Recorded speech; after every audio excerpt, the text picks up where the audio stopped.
الحمد لله الذي بنعمته تتم الصالحات والصلاة والسلام على رسول الله وعلى آله وصحبه ومن والاه يا أيها الذين آمنوا اتقوا الله حق تقاته ولا تموتن إلا وأنتم مسلمون. Notre prophète bien-aimé sallallahu alayhi wa sallam dit dans un hadith rapporté par Zayd ibn Thabit, authentifié par l'imam Tirmidhi comme étant authentique. Al-Bani passe derrière, rajoute une couche et dit ce hadith est véridique. Il y a des gens qui ont des connaissances, mais ça ne fait pas d'eux des savants. Il y a des gens qui ont appris par cœur les textes religieux, mais qui n'ont pas les outils intellectuels, les outils de la science, du savoir et de l'intelligence pour donner une interprétation correcte de ces textes religieux. Si bien que leur devoir est de transmettre les textes à ceux qui ont ces outils-là pour donner une bonne interprétation. Il ne suffit pas de connaître, faudrait-il encore comprendre? Faudrait-il encore avoir l'intelligence de comprendre ce que Dieu attend de nous? C'est pour cela, le littéralisme est une aberration religieuse. Il est même un danger. Le grand imam Abu Bakr ibn al-Arabi, l'Andalou, le Sévillan de Ishbilia, dans son livre sur le droit musulman inspiré du Coran, Ahkam al-Qur'an, Ibn al-Arabi dit que le littéralisme est une destruction de la religion. Hadmun lish-shari'a. Pourquoi? Parce qu'il va en contradiction avec le bon sens. Et notre religion est basée sur la raison et le bon sens. Dieu ne nous a pas demandé de l'adorer parce qu'il avait besoin de nous. Dieu nous a envoyé ses prophètes, sa religion, sa sharia, sa voie pour réaliser le bien-être et le bonheur de l'être humain sur terre et dans l'au-delà. C'est pour ça l'islam a un sens. L'imam Ibn al-Qayyim, dans son encyclopédie Alam Muwaqqi'in an Rabbil Alamin, tome 1, page 219, dit Laysatil alfadu ta'abbudiyya.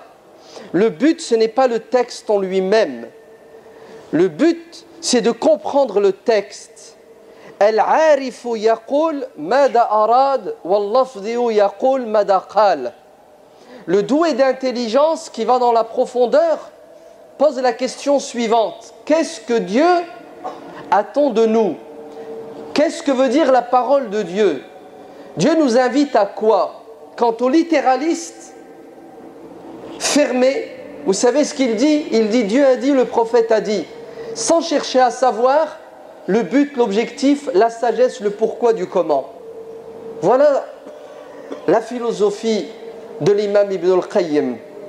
Qu'est-ce que Dieu attend de nous lorsqu'il s'exprime dans le Coran? Qu'est-ce que Dieu veut que l'on fasse? Et dès que vous posez la question, vous interpellez l'intelligence. Et l'intelligence, c'est le contraire du littéralisme. Car le littéraliste ne réfléchit pas. C'est un perroquet qui répète. Et le perroquet ne peut pas donner des résultats intelligents, puisqu'il répète bêtement, sans doute ce que d'autres disent aussi bêtement. La preuve en est, c'est que le prophète sallallahu alayhi wa sallam désigne un jour un responsable d'un détachement militaire. Il choisit parmi ses hommes quelques-uns pour aller accomplir une mission et il leur ordonne d'obéir au chef. C'est le bon sens. Il faut obéir à son chef quand on est à l'armée. Sur le retour, il y a une dispute entre ce responsable et ses hommes. Sous l'effet de la colère, il leur donne un ordre. Ramasser du bois. Et lorsqu'ils ramassèrent ce bois, il alluma un feu gigantesque et il leur demanda de se jeter dans le feu en leur disant au préalable, le prophète ne vous a-t-il pas demandé d'obéir à votre chef? Bien entendu, je suis votre chef, n'est-ce pas? Oui. Alors je vous ordonne à l'instant de vous jeter dans ce brasier. Et regardez ce qui va se passer. Certains de ces soldats font le pas pour se jeter dans le brasier. C'est terrible, n'est-ce pas? Et oui, c'est ça le littéralisme. Il mène au suicide physique, au suicide intellectuel, au suicide politique, au suicide économique, au suicide sentimental, toutes les formes de suicide qui existent. Et ils s'apprêtent à se jeter dans le feu. Dieu merci, l'un d'entre eux, et dans une version, ce hadith est dans le Sahih de l'imam al-Bukhari, il est aussi rapporté par l'imam Ahmad, dans une version du hadith, le jeune parmi eux s'exprima et il dit ceci: arrêtez, ne vous jetez pas dans le feu, réfléchissez. Certes, nous sommes des soldats, nous devons obéir à notre chef, et le prophète nous a demandé d'obéir au chef, mais ça n'a pas de sens ce qu'il nous demande de faire. Il abuse de son pouvoir. Ne nous sommes-nous pas convertis pour éviter d'aller en enfer? Pourquoi est-ce qu'on se convertit à l'islam? C'est pour vivre le bonheur sur terre et dans l'au-delà. Se jeter dans le feu sur terre, c'est une souffrance, et cette souffrance va mener à quoi? Va mener à la souffrance dans l'au-delà. Parce que c'est un non-sens, c'est un suicide clair et évident. Et le jeune va convaincre ses collègues de ne pas obéir au chef parce que les ordres du chef sont incohérents. Les ordres du chef, certes, respectent la lettre. Le prophète sallallahu alayhi wa sallam a dit: celui qui obéit à son chef obéit au prophète, celui qui obéit au prophète obéit à Dieu, celui qui désobéit à son chef désobéit au prophète et désobéit à Dieu. Ça, c'est la lettre. Mais la lettre ne suffit pas. Nous devons, comme dit l'imam Ibn al-Arabi, réfléchir sur le texte pour ne pas entrer en contradiction avec les objectifs du texte. Et les objectifs du texte, les objectifs de la religion, c'est justement que l'être humain vive en harmonie avec lui-même et avec son entourage, avec le bon sens. Donc ils refusent. Le feu s'éteint, ils rentrent à Médine, ils font un rapport. Et le prophète sallallahu alayhi wa sallam va trancher en disant aux soldats: si vous lui aviez obéi, vous seriez restés en enfer jusqu'à la fin des temps. Si vous aviez obéi à votre chef, vous auriez commis un péché grave. Vous auriez fait quelque chose qui est contre le bon sens. Dieu vous aurait puni dans votre tombe. Vous souffrirez et jusqu'au jour de la résurrection, vous regretterez. Et c'est là où l'intelligence s'exprime de la façon la plus claire et la plus nette. L'obéissance est conditionnée par la justice, la justesse, par le bon sens. On obéit à son chef quand il nous donne des ordres qui sont sensés. Mais s'il nous demande d'entrer en conflit, en opposition avec le bon sens, on n'obéit plus. Ça s'appelle de la rébellion, qui est une obligation dans ce cas, parce que Dieu est sage, il est hakim, et sa religion ne peut que mener à la sagesse et au bon sens. Voilà ce que le prophète sallallahu alayhi wa sallam dit dans le hadith: ce n'est pas parce que j'ai des connaissances en religion que ça fait de moi quelqu'un qui a bien compris la religion. Peut-être même que je deviens un danger pour cette religion en poussant les gens vers quoi? Vers une voie de garage. Car le littéralisme mène à une voie de garage. Vous allez avoir la preuve dans la deuxième partie de la khutbah, que Dieu nous donne l'intelligence pour comprendre et pratiquer notre religion selon le bon sens. Walhamdulillahi Rabbil Alamin. Alhamdulillah alladhi bi ni'matihi tatimu as-salihat. Alhamdulillah alladhi hadana li hada wa ma kunna linahtadiya lawla an hadana Allah. Et c'est comme ça que les compagnons du prophète sallallahu alayhi wa sallam comprenaient la religion. Lorsque Omar ibn al-Khattab radiyallahu anhu a fait le constat amer suivant: des centaines et des centaines de compagnons qui connaissaient le Coran par cœur tombaient martyrs lors des guerres contre les apostats. Et Omar va faire un rapport au premier responsable qui s'appelle Abu Bakr en lui disant: vite, il faut réagir. Si ceux qui connaissent le Coran par cœur tombent tous martyrs, le Coran va disparaître. Car le Coran n'a pas été compilé dans un livre. Il était dans les poitrines, dans les disques durs des compagnons, et il était ensuite dans des parchemins éparpillés. Et Abu Bakr va s'opposer en prétextant que le prophète sallallahu alayhi wa sallam n'a pas compilé le Coran de son vivant. Il n'a pas fait un livre qui s'appelle le Mus'haf. Et Omar va argumenter en disant: et alors, Ce n'est pas parce que le prophète n'a pas fait une chose que nous ne devons pas la faire. Ce qui nous est interdit de faire, c'est ce que le prophète nous a interdit fermement, clairement de faire. Quant à ce que le prophète n'a pas ordonné de faire, sachez que nous pouvons le faire tant que ce n'est pas en contradiction avec le bon sens, l'intérêt et l'utilité. Ainsi, la réponse de Omar est claire. Huwa khayr, c'est un bien que de faire un mushaf, ya Abu Bakr. Et ça va être un bras de fer jusqu'à ce qu'Abu Bakr réussisse à convaincre, jusqu'à ce que Omar réussisse à convaincre Abu Bakr. Et là, Omar va convoquer Zayd ibn Thabit, radiallahu anhu, un jeune homme d'une intelligence extraordinaire, qui a réussi à apprendre la langue hébraïque en 15 jours parce qu'il avait la volonté, il a reçu un ordre du prophète. Et Abu Bakr va dire à Zayd de mettre ce projet, de le réaliser. Et Zayd va s'opposer en disant le prophète ne l'a pas fait et c'est une lourde responsabilité. Et Abu Bakr va lui dire mais c'est un bien. Il va reprendre les arguments de Omar dont il a été convaincu. Et grâce à cette intelligence et à ce bon sens de Omar ibn al-Khattab, d'Abu Bakr et par la suite de Zayd, nous avons aujourd'hui un mushaf, un Coran qui est exactement le même que celui qui existait avant. Et oui, là où se trouve le bien, là où se trouve l'intérêt général, se trouve la religion de Dieu. Là où il y a l'aberration et le non-sens, sachez que on n'y trouvera ni le Coran ni la Sunna. Même si certains aujourd'hui, au nom du Coran et de la Sunna, prétendent le contraire, sachez qu'ils n'ont pas compris le Coran et la Sunna comme il se doit, comme c'était le cas d'ailleurs de cette première secte qui a vu le jour,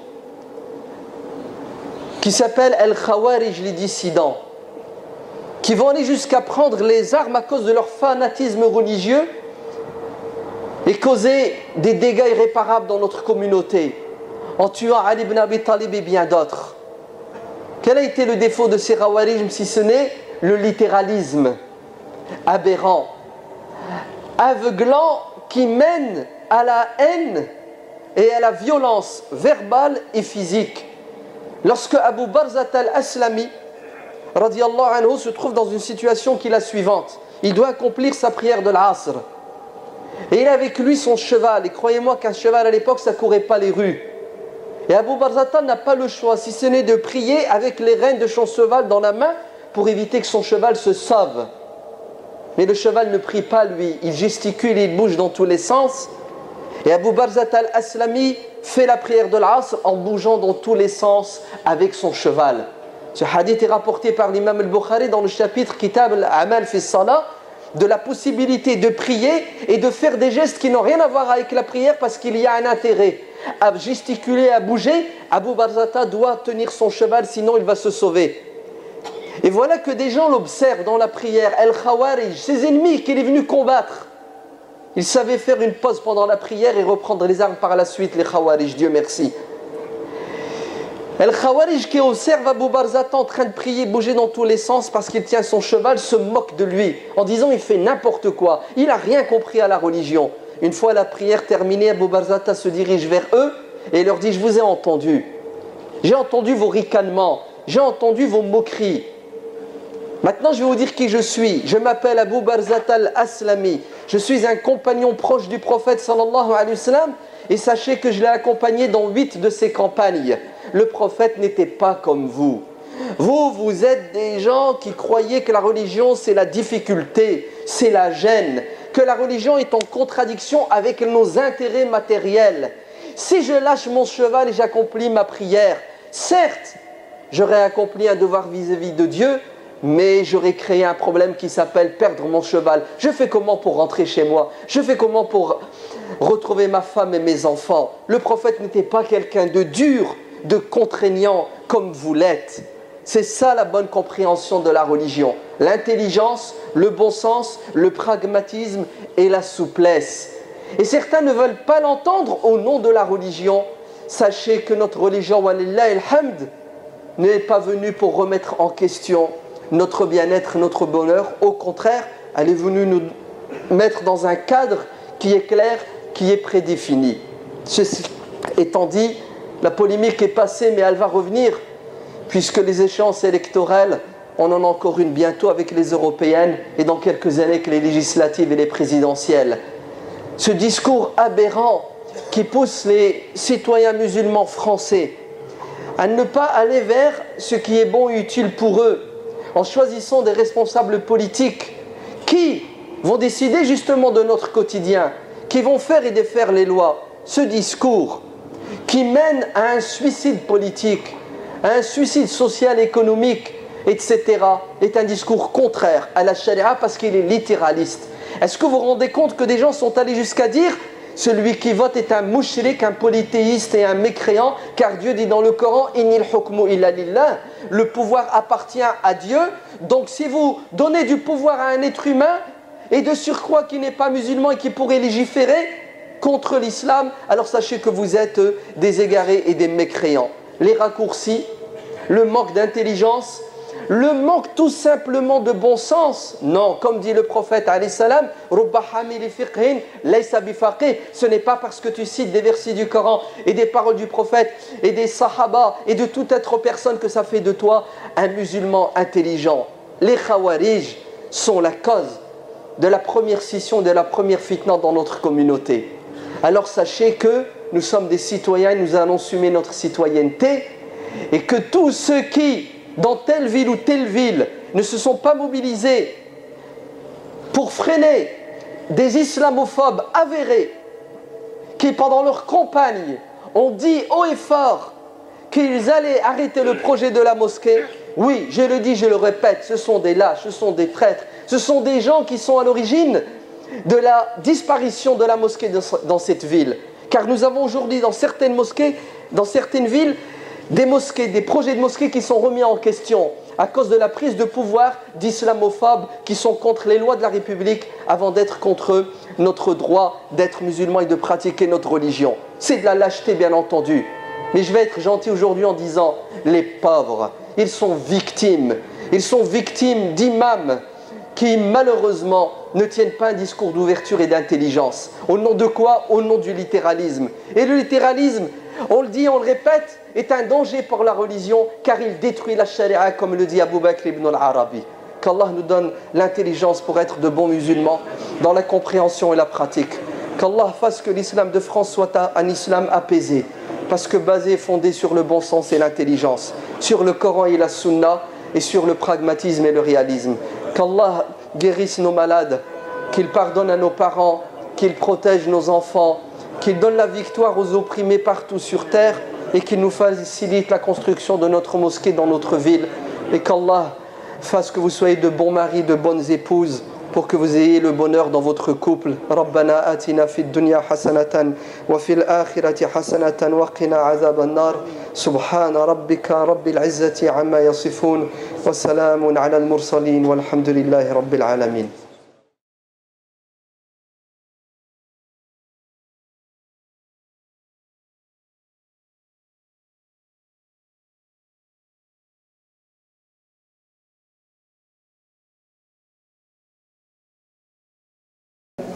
Vous avez fait des efforts, vous avez construit une très belle mosquée, il ne faut pas la détruire. Comment est-ce que vous pouvez détruire cette mosquée? Vous savez comment? En poussant les voisins de la mosquée à détester la mosquée et les musulmans qui prient dans la mosquée. Si bien que, à un moment donné, il y aura une goutte d'eau qui va faire déborder le vase. Et les autorités politiques devront prendre des décisions. Pourquoi? Pour arrêter le massacre. Parce que c'est un massacre. Les musulmans, pendant le mois de Ramadan, viennent à la mosquée, sortent de la mosquée et ne respectent pas le voisinage. Ils ne respectent pas le stationnement, ils stationnent de manière sauvage. Tout ce qui les intéresse, c'est d'être le plus proche de la mosquée pour faire le moins de pas. Au dépend de qui? Du droit des voisins. Et les musulmans parlent, crient, vocifèrent, hurlent à 1h du matin, sans tenir compte des voisins.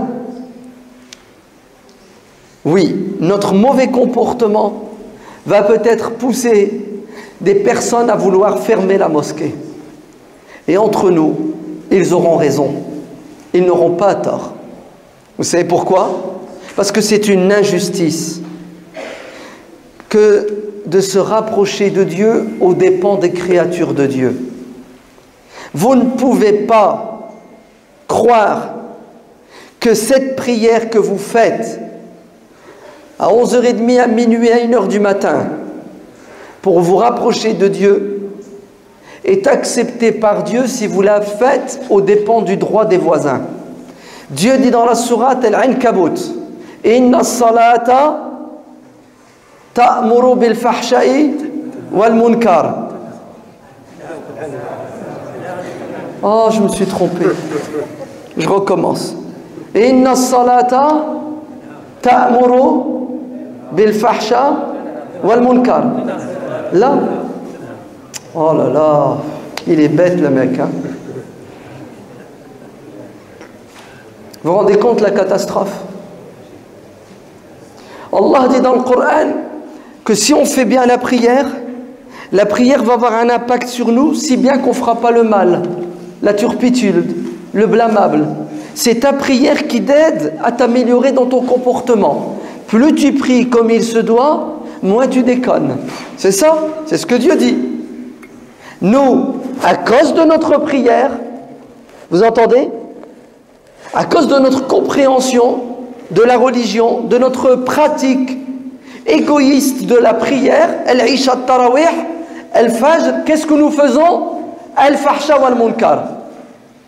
Al-fahsha wal-munkar. La prière qui doit nous empêcher, nous freiner, nous dissuader de faire le blâmable et la turpitude est devenue le moyen le plus efficace pour foutre le boxon sur 1 kilomètre à la ronde autour de la mosquée. C'est le comble. Et on reste 1 heure à prier la nuit, à écouter le Coran.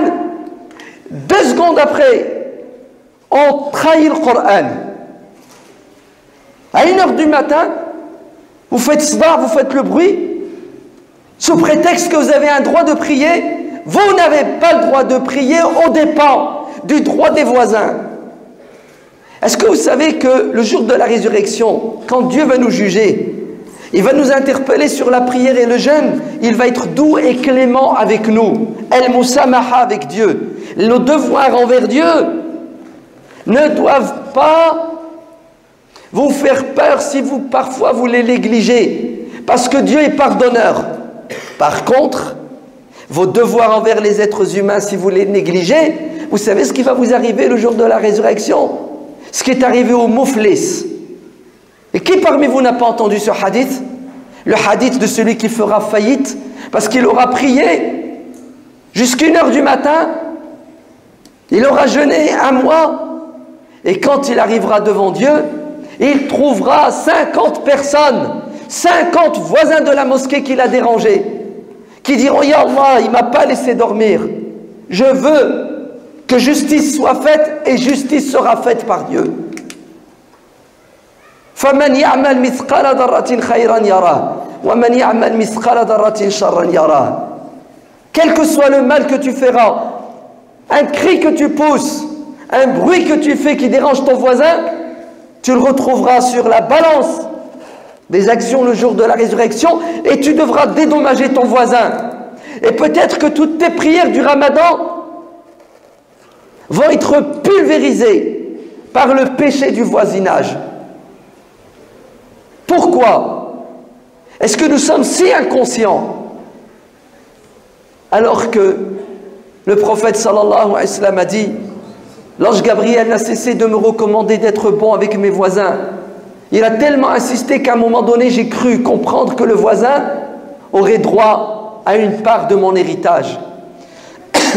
Comment est-ce que nous arrivons à commettre ce péché au nom de la religion, alors que le prophète sallallahu alayhi wa sallam a dit, lorsqu'on lui a parlé d'une femme qui priait, une femme qui jeûnait,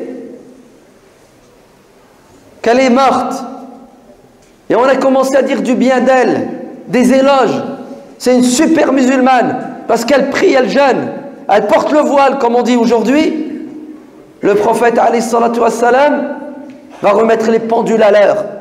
Il va nous expliquer que la religion, ce n'est pas uniquement ta relation avec Dieu, mais c'est surtout et avant tout ta relation avec les êtres humains. Car si ta relation avec Dieu ne te rapproche pas des humains, elle ne te rapproche pas de Dieu non plus. Si ta relation avec les humains est néfaste, sache que ta relation avec Dieu est aussi néfaste. Quel est le devenir de cette femme qui jeûnait, qui priait, non pas les prières obligatoires et le mois de Ramadan, mais elle en rajoutait tellement elle était pieuse. Mon œil. Vous appelez ça de la piété? Vous considérez que la piété c'est prier et jeûner? Regardez ce que dit notre prophète alayhi salam. Que disent ses voisins d'elle? Cette femme que vous considérez comme une super musulmane, ses voisins ils disent quoi d'elle? Ils disent Alhamdulillah, elle est morte, on est tranquille. Qu'est-ce que le prophète alayhi salatu wassalam va dire? La khayra fiha, elle est en enfer. Point de bien en elle, elle est en enfer. Et pourtant elle priait, elle jeûnait, oui ou non? Comment vous arrivez à venir faire al-Jumu'ah, à vous stationner devant l'entrée de garage d'une personne sous prétexte que vous avez peur de rater le Jumu'ah? Vous avez peur de rater le Jumu'ah et vous n'avez pas peur de faire une injustice envers un être humain. Allah est pardonneur. Tu es venu faire le Jumu'ah, tu n'as pas pu la faire à cause de l'embouteillage. Tu as dû stationner loin de la mosquée, venir à pied. Wallah que Dieu ne t'en voudra pas. La yukallifullahu nafsan illa wus'aha. Dieu n'impose pas à l'être humain plus qu'il ne peut porter. Tu es venu avec l'intention d'accomplir le Jumu'ah, tu n'as pas pu pour une raison qui dépasse ta volonté, et il sera noté que tu as fait le Jumu'ah ce jour-là, bien que physiquement tu ne l'aies pas fait avec les gens. Par contre, si tu stationnes devant le garage du voisin de la mosquée, et tu es à la mosquée en train de prier, sache que le voisin de la mosquée te maudit, et que ta prière est nulle. Je répète, le voisin de la mosquée te maudit, et ta prière est nulle. Vous savez ce que ça veut dire, ta prière est nulle? Ça veut dire, en apparence, elle est bien faite. En réalité, elle n'est pas bonne, ta prière. Vous savez ce que disent les savants musulmans? Ils disent que la prière qui est faite dans une mosquée qui a été construite sur un terrain qui a été volé à quelqu'un, la prière n'est pas valable. Tu n'as pas le droit de prier sur 1 mètre carré qui a été spolié, volé. Comme tu n'as pas le droit de prier sur 1 mètre carré qui est impur, où il y a de l'urine. Comment? Tu arrives à t'asseoir, à écouter l'imam, à prier, alors que le voisin sort pour aller au travail et il est coincé. Vous allez me dire, c'est pas possible ce que tu racontes. Ben, je vais vous donner la preuve que c'est possible. Ça m'est arrivé, moi, le 31 mai 2015. Je suis dans une mosquée, je fais la khutbat al-Jumu'ah, et le 31 mai 2015, en France, c'est la fête des voisins. Et dans la khutbah, je parle aux musulmans assis dans la mosquée en leur disant, respectez votre voisin, faites du bien à votre voisin, invitez votre voisin. Je finis la khutbah, je m'en vais dans le bureau, il y a quelqu'un qui frappe à la mosquée. Vous savez c'est qui? Un voisin de la mosquée qui est venu déposer une plainte. Je veux voir l'imam, dit-il. Je suis là. C'est pourquoi, monsieur? Il me sort son carton de rendez-vous chez le dentiste à 14 h. Une personne âgée de 65 ans. Il me dit, j'ai rendez-vous à 14 h chez le dentiste. Je suis sorti de chez moi. Mon garage était bloqué. Et j'en ai marre. C'est pas la première fois que vous me faites ça. On vous supporte, mais il y a des limites. S'il vous plaît, arrêtez. Faites quelque chose, monsieur l'imam. Oh là, tu sais plus où te mettre. Tu as honte. Tu as honte. Dans le Jumu'ah, je parle du voisinage. Et parmi ceux qui sont assis, qui m'écoutent, certains se sont stationnés comme des sauvages. Vous savez pourquoi? Bah, tu viens à la dernière minute. Et tu veux la place du roi. Vous savez pourquoi? Parce qu'il ne veut pas stationner à 1 km 200. Ah oui, marcher, ça use les souliers. Vous comprenez le mouchkil? Il ne veut pas stationner loin. Wallah, il ne nous reste plus qu'une fatwa d'un savant taré pour nous autoriser le Jumu'ah en drive. C'est ça que vous voulez? Rester dans votre voiture et sortir les baffes? Est-ce que vous savez que dans une mosquée d'Île-de-France, je ne vais pas la citer, il y a plus de gens qui prient en dehors de la mosquée qu'à l'intérieur. Il n'y a pas de place. C'est pas comme vous. Une petite mosquée. Les gens qui prient dehors sont plus nombreux que ceux qui prient à l'intérieur. On fait quoi avec les gens qui prient dehors? Regardez l'idée ingénieuse, entre guillemets, hein, ouais, de cette mosquée. Puisqu'il y a beaucoup de monde qui prie dehors, les pauvres... La mosquée est en dessous du bâtiment. Hein. Vous avez un bâtiment, la mosquée est en dessous, et juste à côté de la mosquée, à 20 mètres, vous avez un deuxième bâtiment. Elle est en plein milieu d'une cité, il n'y a que des bâtiments. Si vous voulez, je prends les photos, je vous les envoie sur votre Facebook. Non, parce que c'est dur à croire ce que je vais dire. Hein. Dans cette mosquée, j'y vais, j'y fais des conférences. Et je l'ai appris, la dernière conférence que Ramadan, ils font comme ça. Et je dois y aller dans une semaine, vous allez voir ce que je vais dire hein, aux gens. Je veux dire, rentrez chez vous, arrêtez de prier. Vous êtes fous. Vous savez ce qu'ils font pour Ramadan? Le soir, à l'Aïcha, à 11h30, ils sortent les baffes. Ils mettent les baffes dehors. Pour que nos musulmans écoutent la prière, écoutent le Coran, jusqu'à 1h du matin. Dites-moi, billahi alaykoum, c'est de la folie, oui ou non? C'est pas un criminel? Et il n'y a personne pour dire Allahumma inna hada munkar. Qu'est-ce qu'ont fait les voisins de la mosquée pour subir? Qu'est-ce qu'ils ont fait? C'est quoi leur péché? Vous savez ce que pensent certains musulmans? Ah, la prière c'est important. Alors, qui t'a dit que c'était pas important? Et les droits du voisin, c'est pas important? Pourquoi vous faites tarawih? Pour vous rapprocher d'Allah. Wallah, que tes tarawih que tu fais, qui sont nawafil, surérogatoires pour te rapprocher de Dieu, aux dépens du calme et de la paix des voisins de la mosquée, t'éloignent de Dieu. Uqsimu billah, je jure par Allah. Et que quelqu'un me dise le contraire. Haya. Vous savez pourquoi? Parce que tarawih c'est sunnah. Respecter le voisin c'est fard. Vous faites une sunnah aux dépens du fard. Vous l'avez compris à l'envers l'islam. Allah yabarak fikoum. À cause de notre mauvaise compréhension et mauvaise pratique de l'islam, il se peut que cette mosquée et d'autres dans 1 an, dans 5 ans soient fermées. Il se peut que dans quelques mois, dans quelques années, à l'Assemblée nationale, on vote une loi qui interdit l'ouverture des mosquées à partir de 22h le soir pour tapage nocturne. C'est possible ou c'est pas possible? C'est possible. Qui sera responsable ce jour-là? Nous, musulmans, qui avons un comportement délinquant au nom de la religion. Je sais ce que certains vont dire. Ah, ils nous traitent. Ils nous insultent. Wallah, heureusement qu'on est dans la mosquée. Moi, je me mets à la place de celui qui n'est pas musulman. Tous les soirs, il pleure. Il maudit l'islam et les musulmans. Parce que tous les soirs, c'est pour lui un calvaire. Dites-moi que je délire. Dites-moi que je dis n'importe quoi. Allah yabarak fikoum. Ce que vous avez fait, c'est magnifique. Ne détruisons pas ce qu'on a du mal à construire avec des comportements puérils de gamins.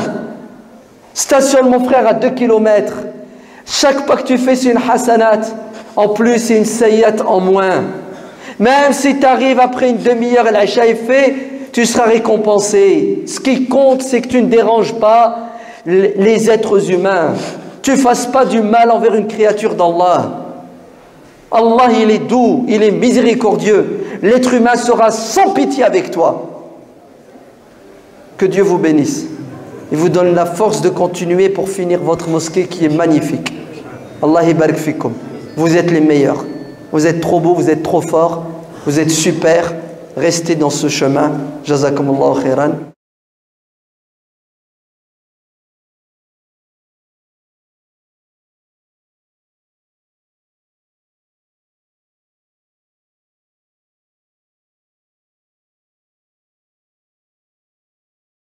Alhamdulillah, salatu wassalamu ala rasulillah wa ala alihi wa sahbihi wa man wala.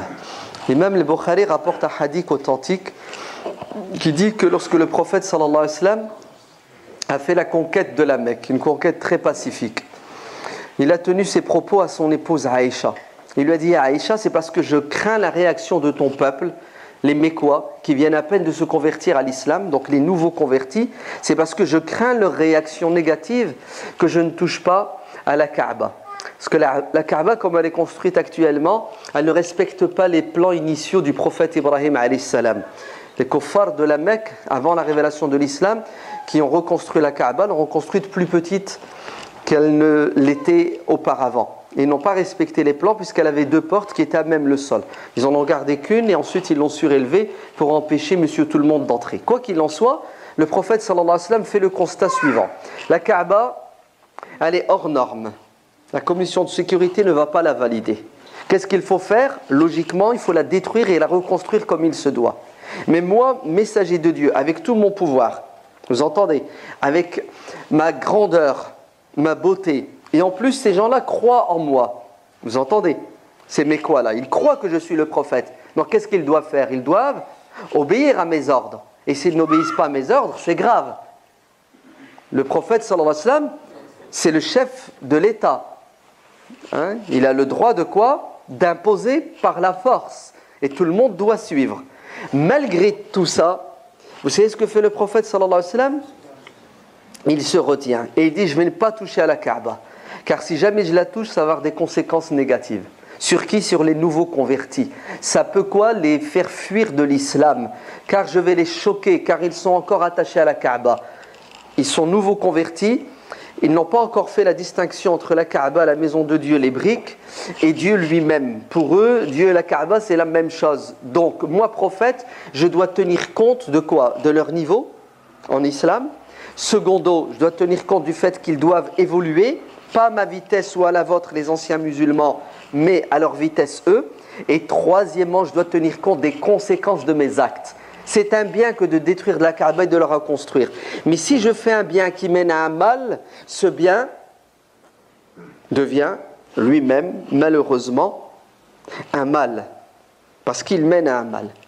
C'est pour cela, il vaut mieux prévenir que guérir. C'est-à-dire, il faut que nous atteignions un degré de maturité tel que, avant d'agir, avant de parler, nous devons tenir compte des conséquences de ce que nous devons dire et de ce que nous devons faire. Et à partir de là, nous allons quoi? Nous allons faire des concessions. On va se taire ou on va faire un pas en arrière. Pourquoi? Ce n'est pas de la faiblesse, ce n'est pas parce que l'autre a raison, ce n'est pas parce que ce qu'il dit est conforme à la vérité ou à la religion, non. C'est parce que moi, en tant que responsable, en tant que musulman, je suis plus intelligent que lui. C'est ce que je fais. Je vais le ramener vers la vérité, mais de manière sage. Je vais fermer les yeux sur quelque chose qui devrait disparaître parce que j'ai un objectif sain, qui est de maintenir les gens dans la religion. Non, je vais le dire autrement. Je vais sacrifier une partie de ma religion pour l'intérêt général de la religion. Je vais vous le dire autrement. Je vais mettre de côté une sunna, même 10 sunnas, peu importe le nombre de sunnas, pour qu'un fard soit préservé, protégé. Car si je dois faire une sunna au dépend d'un fard, ça s'appelle de la folie, n'est-ce pas? Parce que qu'est-ce qui est prioritaire? C'est l'obligatoire. Ce qui est surérogatoire passe en deuxième position. Si tu le fais, c'est bien, tu seras récompensé. Si tu ne le fais pas, tu ne seras pas puni. Comment fais-tu pour t'attacher à quelque chose qui est recommandé alors que cet attachement va donner des conséquences néfastes sur quelque chose de fondamental? Le prophète sallallahu alayhi wa sallam ne touche pas la Kaaba, pas parce qu'il a peur de ces nouveaux convertis, il a peur de leur réaction physique, ils vont prendre les armes contre lui, pas parce qu'il est faible. Vous savez pourquoi? Parce qu'il veut toucher et gagner les cœurs des gens. Voilà son objectif. Son objectif, c'est de maintenir les gens dans la religion.